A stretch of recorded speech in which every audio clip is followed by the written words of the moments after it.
Hello दोस्तों, target PKS classes में आप लोग का स्वागत है। आज जो हम लोग को पढ़ना है पीएच मान, पीएच मान से रिलेटेड, जैसे पीएच मान कहां से कहां तक होता है, कौन किसका पीएच मान कितना होता है, या अम्ल है, क्षार है, मूत्र है, या समुद्री जल है, या रक्त है, इस सब के बारे में हम लोग जिक्र करेंगे। चलिए ध्यान दीजिएगा। सबसे पहले अम्ल का जो खोज है यानी पीएच मान का खोज किए थे वो सोरेनसन नामक वैज्ञानिक किए थे। सोरेनसन नामक वैज्ञानिक किए थे। उसने आम्ल आम्ल लवण या आम्ल भस्म, आम्ल लवण और क्षार, यहाँ पर आम्ल लवण और क्षार यानी यहाँ पर दर्शाया गया है एक आपको पीएच मान स्केल से। यहाँ बीच में आपको 7 होता है, यहाँ 8 होता है, 9, 10, 11, 12, यहाँ कमते जाता है 5, 4, 3, 2, 1, 0। अब 7 से जितना कम होगा उसका अम्लीयता बढ़ेगा, बट 7 से जितना अधिक होगा आगे आपको क्षारीयता बढ़ेगा।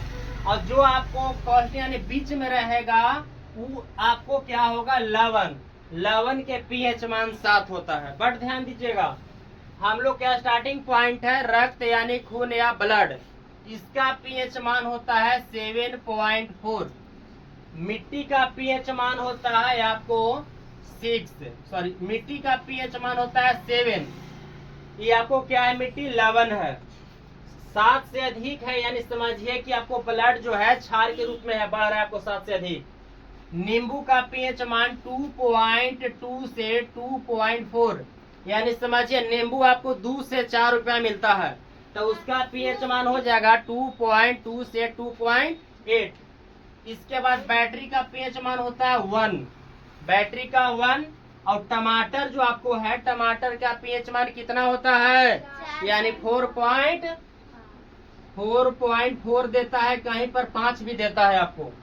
मूत्र का पीएच मान देखिए, मूत्र का पीएच मान आज के बाद कोई स्टूडेंट नहीं भुलाएगा, क्योंकि मूत्र जो आदमी होता है, मान लिया जाए कि जो टॉयलेट करता है तो क्षाराक्षर यानी मूत्र का पीएच मान क्या हो जाएगा, तो 6 होगा, यानी क्षाराक्षर यानी कितना हो जाएगा, 6। इसके बाद दूध यानी मिल्क के पीएच मान 6.4 होगा।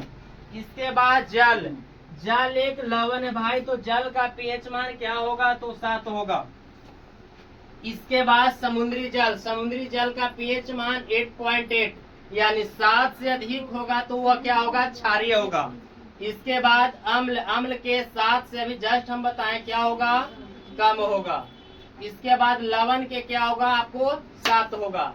देखिए ये आपको लवण है और ये आपको अम्ल यानी 7 से कम रहा, इधर जो 7 से अधिक होगा ये सब क्या होगा, आपको क्षार होगा। देखिए आगे आपको है क्षार, तो क्षार क्या हम बोले कि 7 से अधिक होगा वो क्या होगा, क्षार होगा। कॉफी के पीएच मान कितना होता है बाबू, 5.4 या 5, ठीक है। किसके बराबर होगा, तो यानी इसको में तो बराबर है ही नहीं, लेकिन इसका दिया 4.5 टमाटर के, तो कॉफी लीजिए तो बढ़ा के लीजिए, यानी उसका कितना होगा, 5.4।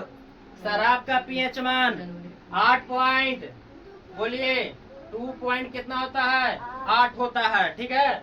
यूरिया का पीएच मान, यूरिया के 6, लार के 2.5 होता है, कहीं 2.4 भी देता है आपको।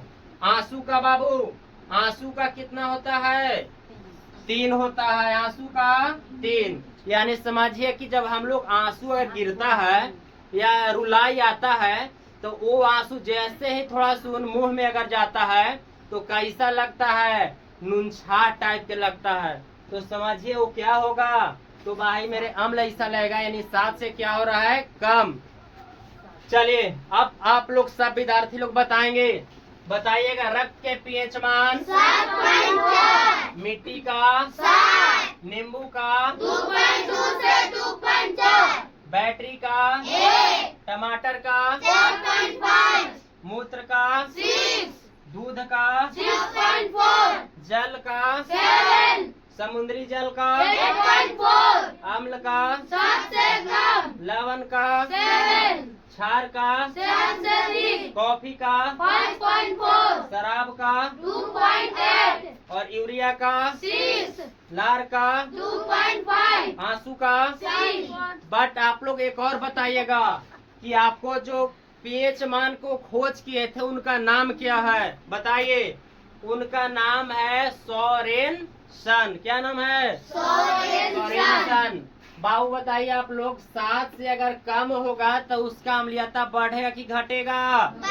बढ़ेगा। क्या होगा? बढ़ेगा। लेकिन 7 से अधिक होगा तो क्षार बढ़ेगा घटेगा? घटेगा। बढ़ेगा। बाबू क्या होगा? बढ़ेगा। बढ़ेगा ना जी। अरे भाई मेरे 7 से ऊपर जा रहा है तो इसका क्षारीयता बढ़ेगा, बट यदि केवल 7 रहेगा तो वो क्या कहलाएगा? लाल।